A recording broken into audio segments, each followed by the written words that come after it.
7 साल बाद भारत के प्रधानमंत्री नरेंद्र मोदी शेर की तरह चीन में घुसे हैं। अमेरिका को धूल चटाने के बाद पीएम मोदी ने चीन में कदम रख दिया है।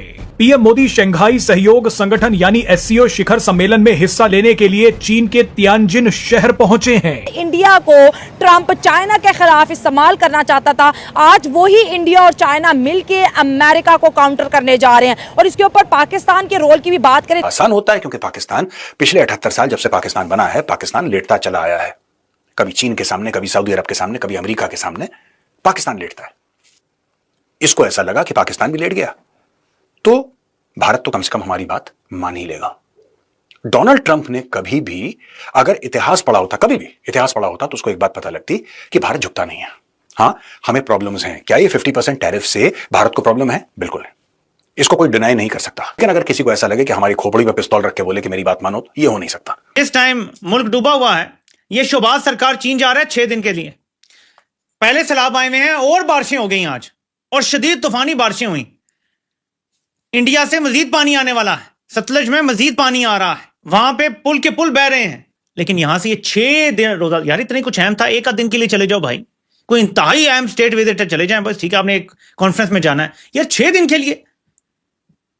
पहले जापान के दौरे, अब ये चीन जा रहा है। यानी ये लोग जब से इस हुकूमत में आए, ये जहाज को टैक्सी की तरह चलाते हैं। भाई आपको एक प्राइवेट जेट मिला हुआ है, वो टैक्सी की तरह इधर से उधर, उधर से उधर, उधर से। पाकिस्तान के प्राइम मिनिस्टर का तो सिर्फ पाकिस्तान में जिक्र हो रहा, दुनिया में मीडिया में कहीं उनका जिक्र नहीं है। लेकिन जो इसकी ग्रैंड स्टैंडिंग है वो ये है कि चीन, रूस और हिंदुस्तान एक पॉइंट पे इकट्ठे हो रहे हैं और इसकी बड़ी सिग्निफिकेंस है। पीएम मोदी की इस हाई प्रोफाइल यात्रा पर अगर किसी देश की सबसे ज्यादा नजर है तो वो देश अमेरिका है। लेकिन मजे की बात देखिए कि पीएम मोदी ने चीन में कदम रखने से पहले ही अमेरिका को ऐसा झटका दिया है जिसका असर डोनाल्ड ट्रंप के दिमाग पर सालों तक रही। अगस्त के पहले 20 दिनों में भारत ने रोजाना औसतन 15 लाख बैरल रूसी क्रूड ऑयल खरीदा है। ये भारत की कुल जरूरत का लगभग 40% है, यानी हर 10 लीटर में से 4 लीटर तेल भारत रूस से ले रहा है। और अब इस तेल की मात्रा को और बढ़ाने का ऐलान कर दिया गया है। अमेरिका के लिए इससे बड़ा झटका कोई नहीं हो सकता। भारत के इस फैसले के बाद डोनाल्ड ट्रंप को अपनी अकड़ को एक जेब और अहंकार को दूसरी जेब में डाल लेना चाहिए। बिकॉज जब जब भारत ने चाइना के साथ रिलेशंस को ठीक करने की कोशिश करी, ये वहां पे चले जाते थे। जैसे होता है ना, गली का कुत्ता जैसे गली में जा रहे हैं, आपकी टांग पकड़ लेता है, वही हाल होता था। आपके कभी आर्मी चीफ चला गया, जाके चाइनीज की टांग पकड़ ली कि काट लूंगा अगर आपने भारत के साथ रिलेशंस को ठीक रखा। तो वो वाला काम था। अब जब उसको डोनाल्ड ट्रंप अपने तरफ ले गए हैं तो उन्होंने बीच में बोलना भी बंद कर दिया है। आपने सोचा कभी भारत और चाइना अपने बॉर्डर के इश्यूज को परमानेंटली सॉल्व करने की बातें बोल रहे हैं और आपका मुनीर अभी तक फ्री का खाना खाने के लिए चाइना पहुंचा भी नहीं है। क्यों? क्योंकि उसे एंगेज कर लिया गया है अमेरिका के बीच में। 2 बार खाने पे बुलाया उसको। ट्रंप ने चाइना को और इंडिया को इकट्ठा कर दिया है। वाह क्या बात, ठीक है ना। अगर ट्रंप बीच में मुदाखलत ना करता, ट्रंप अगर पाकिस्तान से दोस्ती ना करता, ट्रंप दोगली पॉलिसी ना करता तो कभी भी चाइना और इंडिया करीब नहीं थे। और इंडिया तो अब चाइना का बड़ा खिलाफ हो गया था हमारी जंग के बाद। जब हमारी चाइना ने सपोर्ट की है ना, इंडिया तो कह रहा था कि असल दुश्मन तो हमारा चाइना है। वो कहते हैं कि जी अमेरिका एक नंबर है। अमेरिका के पास क्या है? जिसके उस मुल्क के पास कोई अच्छा इंसान सदर नहीं बना सकते, जो मुल्क अपना कोई अच्छा लीडर नहीं बना सकता, एक पागल दीवाने को उन्होंने सदर बनाया है। पहले भी उसने मुद्दत पूरी नहीं की, लोगों को लड़ाया ट्रंप ने।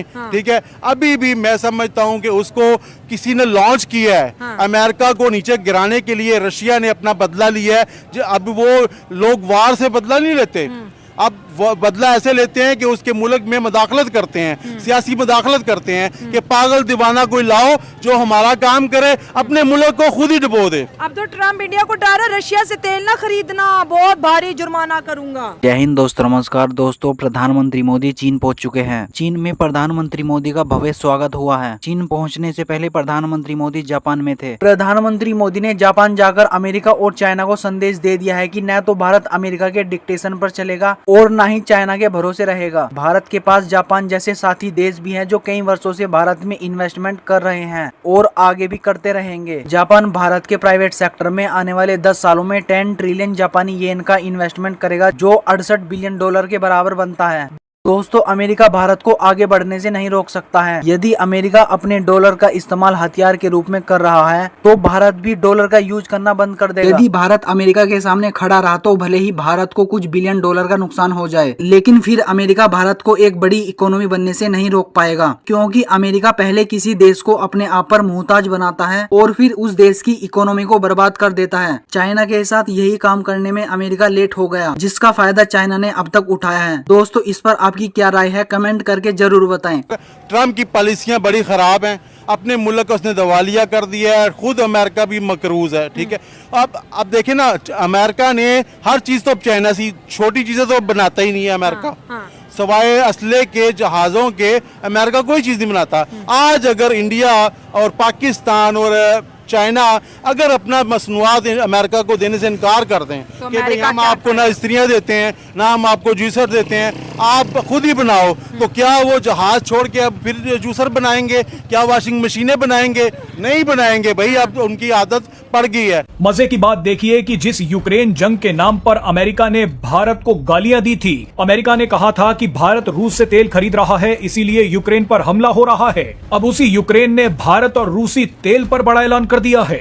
यूक्रेन बोल रहा है कि भारत किससे तेल खरीद रहा है ये उसका फैसला है, अपनी संप्रभुता की रक्षा करने का अधिकार भारत को है। हमारी तरफ से भारत पर कभी दबाव नहीं डाला गया कि रूस से तेल नहीं खरीदना है। बताइए, इससे बड़ा तमाचा अमेरिका को और क्या लग सकता है।